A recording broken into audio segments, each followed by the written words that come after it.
as you can see, I am not Japanese, and I'm not going to talk to you about Japanese market from the Japanese point of view. I actually want to talk to you about the Japanese market from the Western point of view, of someone that have been living there and working with the Japanese market for the last 4 years, and my impressions of it and how I work with them. Okay, so, oh, by the way, I don't live in Tokyo, which is a big difference.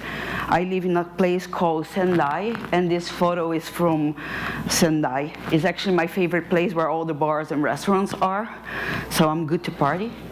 And if you don't know where Sendai is, just think where the tsunami hit in 2011. That's exactly where I live, so, which is very exciting. My decision of moving to Sendai is exactly because the idea of my company is to help startups to establish in the area where startups are needed. Okay. So just to introduce myself really quickly, nowadays, I have struggled to tell that, but nowadays I can say that I'm a media and localization specialist. I have been working with creative media and localization for 25 years, which is sad because it shows how old I am. But I have lived in 7 countries before I lived in Japan. I am Brazilian, and I have visited 34 countries in the last 4 years, which is cool. And there is a goal for that, because I wanted to know international markets in creative media and work with different people. And then I just decided to put some fun things for you, that I'm fluent in 5 languages and working in Japanese. I have a lot of tattoos, and I like rock. I'm really good singer, and I like karaoke. And well, okay, sorry. I try to be funny, but it doesn't look like you guys are. Yeah, okay, thank you. Now, it's just to say I'm a specialist in international market, and that's what I do for a living. I don't know why I try to be funny. It doesn't work. So, okay, what is the idea besides behind BizzMuse, so I can explain? I have been working with Japanese market for the last 4 years, usually invited by the Japanese government. I lived in Finland, and they would invite me to Japan to teach their students about game development and about international business. And while visiting and meeting companies in Japan, I realized what an awesome place Japan is, but at the same time, how scary it is, especially for Westerners, to get into the market. The language is very different, the culture is very different, the whole system works differently. And I kept talking to them, and Japanese companies kept asking me the same things that Western companies asked me when I went to Japan. They kept asking me, how did they get into Western markets? How could the Japanese companies be successful in Western markets? If I knew the right partners, if I knew the right people to talk to. And I realized that the Western markets are also very scary for Japanese people. It works both ways. We don't know how the Japanese market works. They don't know how we work either. So then I realized that most mistakes that the companies do can become really good assets, and they can learn how the Japanese work at most. So using that and the fact that I am a blabbermouth, I talk a lot, I decided to open a company in Japan and to help Japanese companies export their products and Western companies get into Japan. That's the quick one. So why Japanese market?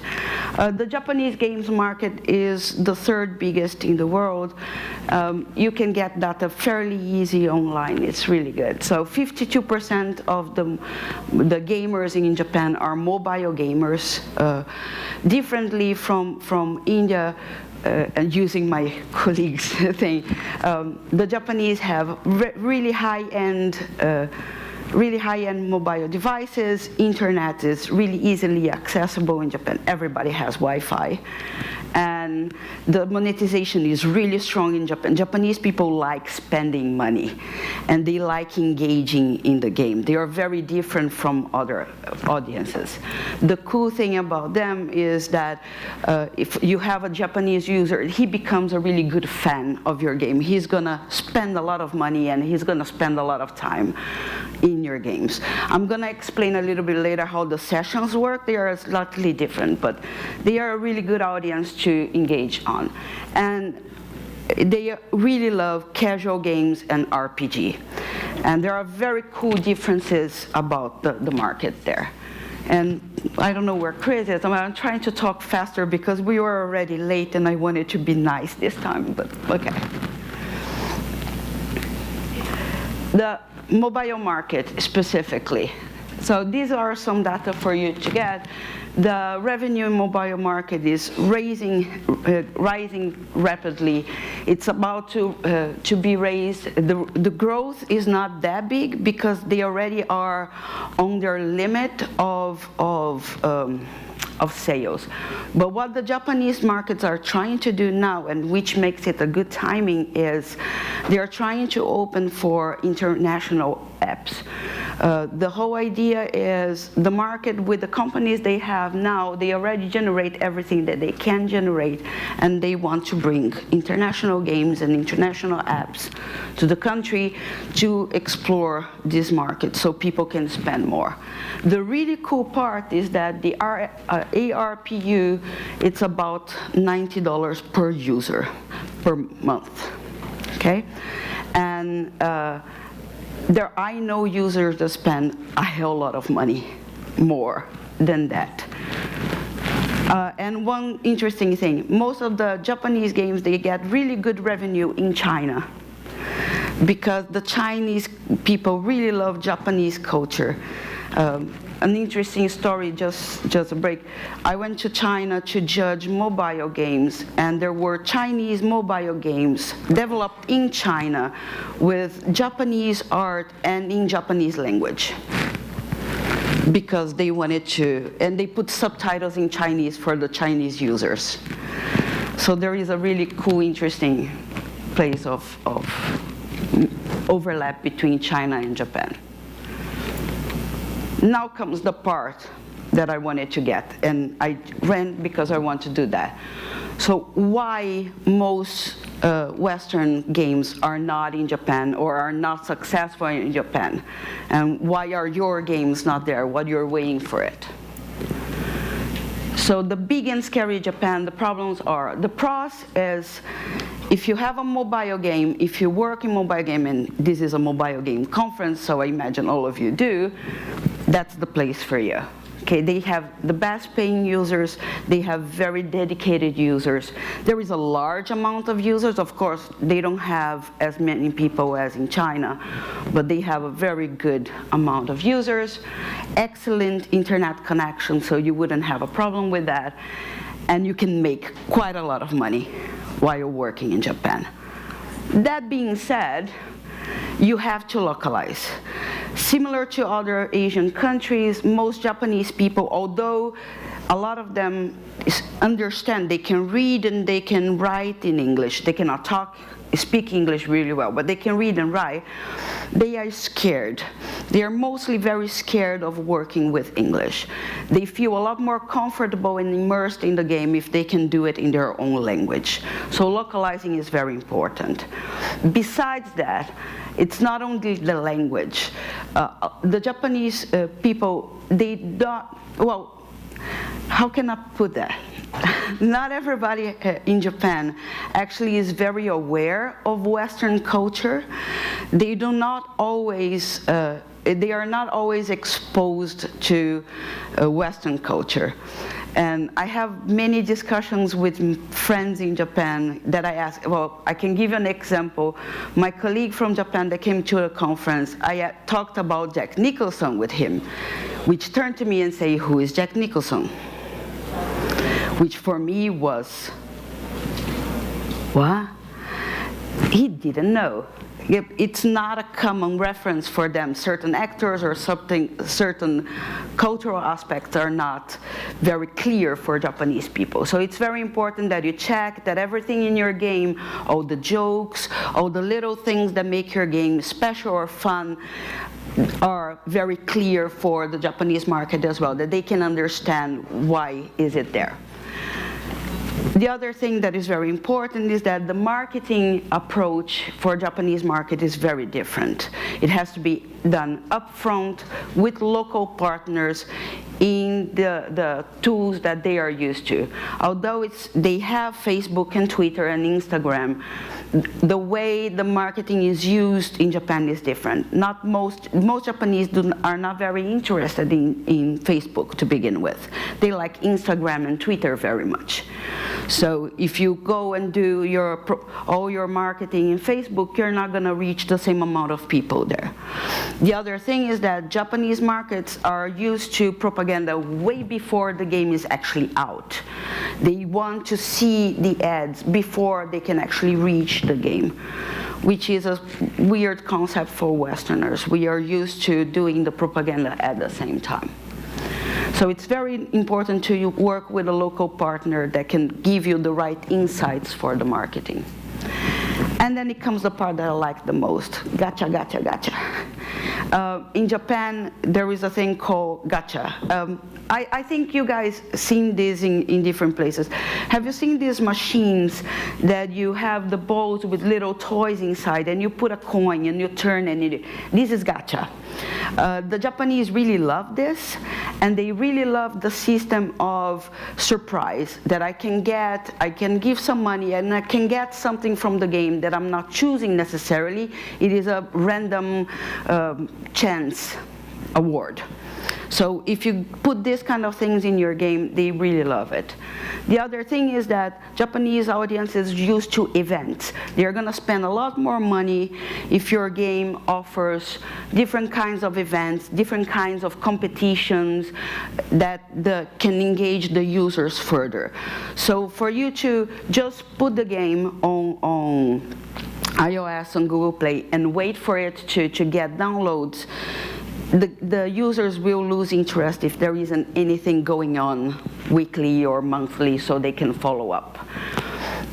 Besides that, I forgot to add that, but besides that, in Japan also you have, besides Google and iOS, there is the possibility of working directly with the mobile providers. So there are other ways of getting your users besides the traditional ways of Westerns.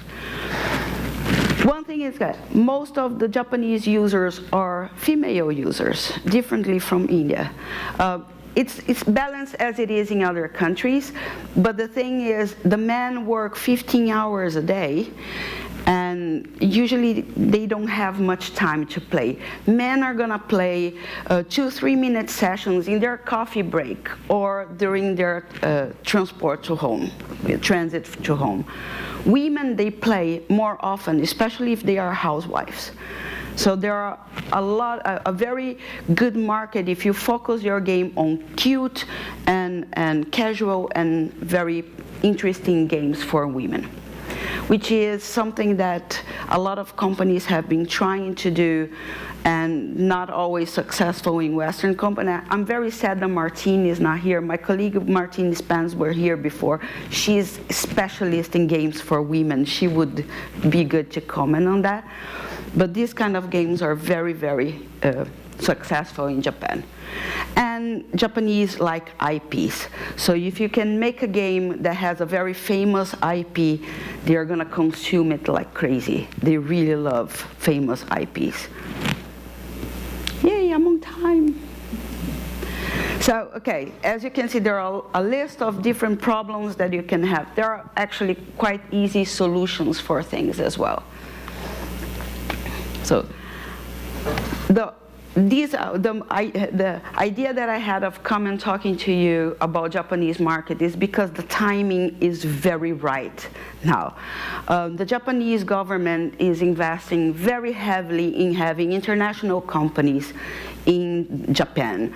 They understand that their market grew to their limit, and they need international companies, and they need their companies to export to be able to boost the company further. And with the Olympics 2020, the government wants as much technology and as many good companies to come to Japan as possible. So there is a lot of government support. The Japanese government started giving extra support for international companies and startups coming to Japan. How? One thing that is very hard in Japan is if you want to open a company in Japan, you need 1 yen. That's not a problem. But for you to live in Japan to keep this company, you need a lot of money, like a lot of it. And what the government is doing is to giving the startups more time and a more lenient program so that you can have your office in Japan without having to show that you have a lot of money in the bank account. So it's pretty cool. But for that, my best advice for you guys would be find the right partners. If you try to go by yourself to Japan without knowing anything about the market, you're gonna have a big difficulty. Especially, one comment, especially because Japanese are not the fastest people in the world. A lot of my clients, these guys are some of my clients, but a lot of my clients, one thing that they commented is that they took months negotiating with Japanese companies, and they took months in meetings, in dinners, and exchanging gifts. There are a whole code of things that you're supposed to do, and then they said, nothing's gonna happen, and they gave up. And then when I went to talk to the companies that they were talking, they actually gave up a week or two before the time of signing the contract. So you have to have a lot of patience. It's very different with the Japanese market. Be very open-minded. Do not go to Japan with the idea of, Japanese are close and traditional, and do not do that. The same way that you cannot say that all Russians are this and this and this way, or all Brazilians are this. You shouldn't go with this mindset. The Japanese people are extremely friendly when you get to know them. They are very nice people. They are very crazy. If you think that your game is weird, go to Japan. They are gonna love it. Like, they do not, they go to the craziest, most bizarre things. Yes, they love that. So be very open-minded. Be flexible, because they are not very flexible. So it comes from the Western side, the need to be flexible and to help them work out the way to get in. Okay, because the Japanese that's one thing, negative thing. The Japanese are not flexible. They are working very hard and trying very hard to be, but no, they're not. But above everything, please don't give up and try to come. And I have a lot of stuff to say, and I didn't want to put much data, but, and my time is almost over. But one thing is, please, I'm here today, I'm talking tomorrow as well, so reach out. I'm happy to see your game and give you advice and explore ways for us to work with the Japanese market. And I'm here anytime you guys need. Thank you. And if you have questions. Thank you very much. Pat, do you want to come down? Come. I'm coming. Cool. Okay. So that was great. We probably have time for one quick question. Everybody has one. Does anybody have a question about working in the Japanese market? There's one in the back there. There's a man. The blue. I think it's blue. It's thank very you. bright. Hi. Hi. Yeah, thanks for that. Very interesting. So you mentioned that Japanese really like famous IPs. Kind of like, what are the top 5 Western IPs that you think the Japanese market really receptive to? They are usually very receptive. For example, I can give you data I have in the computer. I don't have it here. But one thing that the Japanese really love is if you can connect it with cartoons or with films or that they like, they are very good. I have to remember, I think Independence Day was one of the last ones that they got really successful in Japan. But I'm very sorry. I promise I give you the data on the computer. I don't have in the head. Okay. No worries. Offline, but that's Yeah, good. offline. Okay. Yeah, I'm offline at the moment, but I promise I share with you the top 5. Okay, brilliant. Well, thank you very much, Patty. She'll be around for the next 2 days to talk to you. Yeah.